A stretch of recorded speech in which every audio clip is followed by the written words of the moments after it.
Hello friends, welcome back to my channel. ఈరోజు మన ఛానల్లో ఒక మంచి హెల్దీ బ్రేక్ఫాస్ట్ రెసిపీ అండి. దీన్ని స్నాక్గా అయినా కూడా పిల్లలకి చేసి ఇవ్వచ్చు, చాలా బాగుంటుంది. ఈ రెసిపీ ఏంటంటే జొన్న పిండి ఇంకా క్యారెట్తో మనం ఒక హెల్దీ బ్రేక్ఫాస్ట్ రెసిపీని అయితే ప్రిపేర్ చేసుకోబోతున్నామండి. చాలా బాగుంటుంది. వీడియోని అయితే ఎక్కడ కూడా స్కిప్ చేయకుండా చూడండి. చాలా ఈజీగా చేసేసుకోవచ్చు అండ్ అలానే హెల్త్కి కూడా చాలా మంచిదండి. ఇక రెసిపీలోకి వెళ్ళిపోదాము. దానికోసం నేను ఇక్కడ ఒక బౌల్ తీసుకొని ఆ బౌల్లోకి ఒక కప్పు మెజర్మెంట్తో ఒక కప్ అయితే జొన్న పిండి తీసుకుంటున్నానండి. ఇక్కడ నేను తెల్ల జొన్న పిండిని తీసుకున్నాను. మీరు కావాలి అనుకుంటే పచ్చ జొన్న పిండినైనా తీసుకోవచ్చు. తర్వాత కొంచెం ఒక పెద్ద స్పూన్ ఉంటుంది కదండి, ఆ స్పూన్తో ఒక స్పూన్ అయితే బియ్యం పిండి వేసుకున్నానండి. తర్వాత దాంట్లో కొంచెం అంత సాల్ట్ వేసుకొని వాటర్ వేసుకుంటూ పిండిని అయితే కలిపేసుకోవాలండి. కొంచెం కొంచెం వాటర్ సరిపడినంత వేసుకోవాలి. ఒకేసారి ఎక్కువైతే వేసేసుకోకండి, బాగా లూజ్ అయిపోతుంది. బియ్యం పిండి వేయటం వల్ల ఏంటంటే మనకి బైండింగ్ వచ్చి క్రిస్పీగా వస్తుందండి. కాబట్టి ఒక్క స్పూన్ అయితే ఖచ్చితంగా బియ్యం పిండి వేయాలి. ఒకవేళ బియ్యం పిండి అవైలబుల్గా లేదు అనుకుంటే అందులో గోధుమ పిండినైనా యాడ్ చేసుకోవచ్చండి. ఇప్పుడు స్టవ్ వెలిగించి ఒక పాన్ పెట్టి దాంట్లోకి 1 టేబుల్ స్పూన్ ఆయిల్ వేసుకున్నానండి. ఆయిల్ బాగా హీట్ అయిన తర్వాత ఆవాలు, జీలకర్ర, మినపప్పు అండ్ అలానే కొంచెం పచ్చిశనగపప్పు అండి. ఇక్కడ నేను పచ్చిశనగపప్పు కొంచెం ఎక్కువగానే వేసుకున్నానండి. ఎందుకంటే దోశలో మధ్య మధ్యలో తగులుతూ ఉంటే భలే టేస్టీగా ఉంటుంది. అవి కొంచెం ఫ్రై అయిన తర్వాత ఫ్రెష్ది కొంచెం కరివేపాకు వేసానండి. తర్వాత కొంచెం చిన్న చిన్నగా కట్ చేసినటువంటి ఒక మీడియం సైజు ఉల్లిపాయనైతే చిన్నగా కట్ చేసుకొని వేసుకున్నానండి. వాటిని కూడా మంచిగా ఒకసారి ఫ్రై చేసుకున్న తర్వాత మీ కారానికి తగ్గట్టుగా 2 లేదు అనుకుంటే 3 పచ్చిమిర్చి కట్ చేసి వేసుకోవాలండి. చిన్నగా కట్ చేసుకున్న అల్లం అండ్ అలానే ఒక 2 క్యారెట్లను అయితే ఈ విధంగా తురిమేసి తీసుకున్నానండి.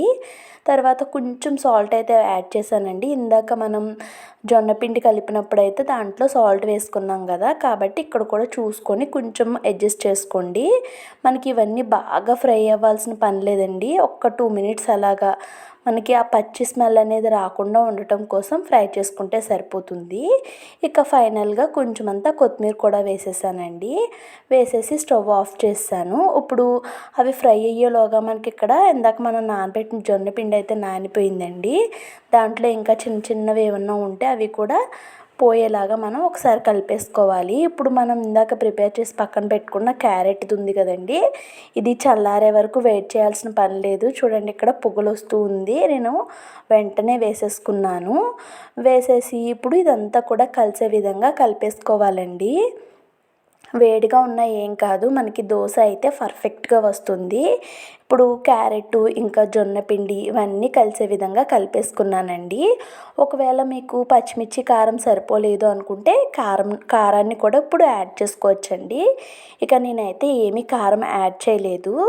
ఇప్పుడు స్టవ్ వెలిగించి ఒక పాన్ పెట్టుకున్నానండి. ఇలా దోశ వేసుకునేది ఇందాక మనం క్యారెట్ అయితే ఫ్రై చేసాం కదా, దాన్నే నేను క్లీన్ చేసుకొని దాంట్లో కొంచెం ఆయిల్ వేసి ఆయిల్ని అయితే కొంచెం పాన్కి అంటేలాగా అప్లై చేసుకున్నానండి.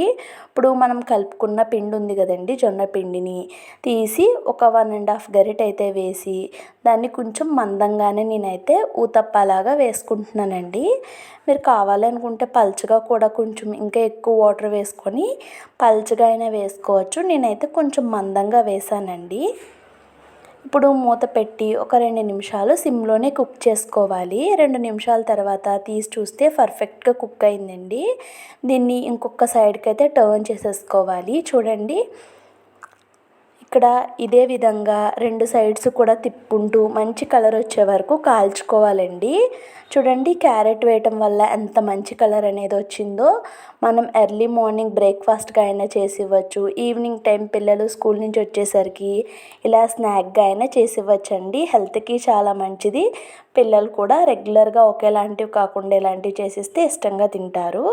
మీరు కావాలి అనుకుంటే క్యారెట్ ప్లేస్లో ఆలు వేసుకోవచ్చు. లేదు అనుకుంటే క్యారెట్ ఇంకా కీరా కూడా తురుముకొని వేసుకోవచ్చండి. చాలా బాగుంటుంది.